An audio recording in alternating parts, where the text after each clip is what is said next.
1 table spoon oil add చేసుకుందాము. ఇందులోకి 1 tea spoon జీలకర్ర, ఇందులోకి 1 కప్పు సూజీ యాడ్ చేసుకోవాలి. ఉప్మా రవ్వ అని కూడా అంటారు కదా.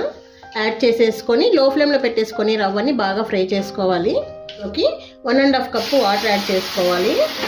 మనము 1 కప్పు రవ్వ తీసుకున్నాం కదా, 1.5 కప్పు వాటర్ యాడ్ చేసుకొని ఎంత దగ్గరగా అయ్యేంత వరకు ఉడికించుకోవాలి. ఇప్పుడు ఫ్లేమ్ మీడియంలో పెట్టేసుకోండి.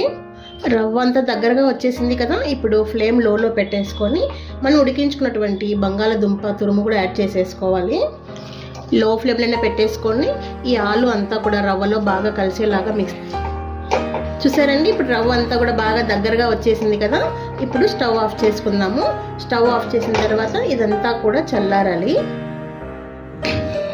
ఉప్పు వేయడం మర్చిపోయి మిక్స్ చేసుకుంటున్నాను. ఒక్కొక్కసారి అలా అవుతుంటే ఇప్పుడు వచ్చేసి ఇది గోరువెచ్చగా ఉంది. గోరువెచ్చగా ఉన్నప్పుడే దీన్నంతా కూడా బాగా కలిపేసుకోవాలి. వీటిని చిన్న సైజు బాల్లాగా తీసేసుకొని రౌండ్గా చేసేసుకోవాలి. ఇలా రౌండ్గా చేసుకున్నాం కదా, ఇలా ఫింగర్ తోటి మధ్యలో హోల్ పెట్టాలి. చూసారండి, మనకి సేమ్ డోనట్స్ లాగా వచ్చేసింది కదా. అన్నీ ఇలా చిన్న చిన్నగా ప్రిపేర్ చేసి పెట్టేసుకోవాలి. మనము ఇలా ప్రిపేర్ చేసేటప్పుడు ప్రతిసారి ఆయిల్ ఏం అక్కర్లేదండి. ఒక్కసారి అంటించుకుంటే కొద్దిసేపు వరకు వస్తుంది. ఎప్పుడైతే డ్రై అనిపిస్తుందో అప్పుడు ఇలా మళ్ళీ కొద్దిగా ఆయిల్ అప్లై చేసేసుకుంటే సరిపోతుంది. అన్నీ కూడా ఇలా చేసేసుకోవాలి. సో ఒక్కొక్కటిగా యాడ్ చేసుకోవాలి. ఆయిల్ మరీ వేడిగా ఉండకూడదు.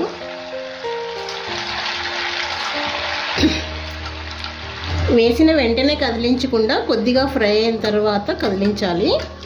మంచి కలర్ వచ్చేంత వరకు 2 వైపులా ఫ్రై చేసుకోవాలి. చూసారా, మంచి గోల్డెన్ బ్రౌన్ కలర్ వచ్చేసాయి కదా.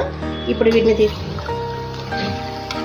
ఇలా అన్నీ ఫ్రై చేసుకున్న తర్వాత ఒక బౌల్లోకి యాడ్ చేసేసుకొని ఇందులోకి 1/2 టీ స్పూన్ కారము, 1/2 teaspoon salt, 1/2 teaspoon garam masala, ఒక 1/2 టీ స్పూను చాట్ మసాలా వేసేసుకొని అన్నీ కలిసేలాగా ఒకసారి అన్నీ ఇలా బాగా మిక్స్ చేసుకోవాలి. ఈ ఉప్పు కారము మసాలా అంతా వీటికి బాగా పైన కోటింగ్ లాగా పట్టేసుకుందనుకోండి, తినేటప్పుడు సూపర్ టేస్టీగా ఉంటాయి అసలు. దీనికోసం మనం ఇంట్లోనే సింపుల్గా సాస్ కూడా ప్రిపేర్ చేసుకోవచ్చండి. ఏంటంటే మయోనీస్ అలాగే టొమాటో కచ్చప్ ఉంటుంది కదా, ఇవి 2 మిక్స్ చేశారనుకోండి, సింపుల్గా సాస్ ఇంట్లో చాలా టేస్టీగా ఉంటుంది. ఈ సాస్లో ముంచుకొని ఇలా తింటుంటే నిజంగా సూపర్ టేస్టీగా ఉన్నాయి అసలు. సాస్ ఇదే అనేది ఏం లేదండి, మీకు నచ్చిన సాస్తో తినచ్చు. మరి మీకు కూడా వీడియో నచ్చింది కదూ, ఇంకెందుకండి ఆలస్యం, వెంటనే ప్రిపేర్ చేసేసి పిల్లలకి పెద్దలకి పెట్టేసి మీరు కూడా ఎంజాయ్ చేసేయండి. ప్రతిసారి మీరు ఒకటి మర్చిపోతున్నారండి, అదే అండి, వెళ్తూ వెళ్తూ మన వీడియో అలా లైక్ కొట్టేసి వెళ్ళండి.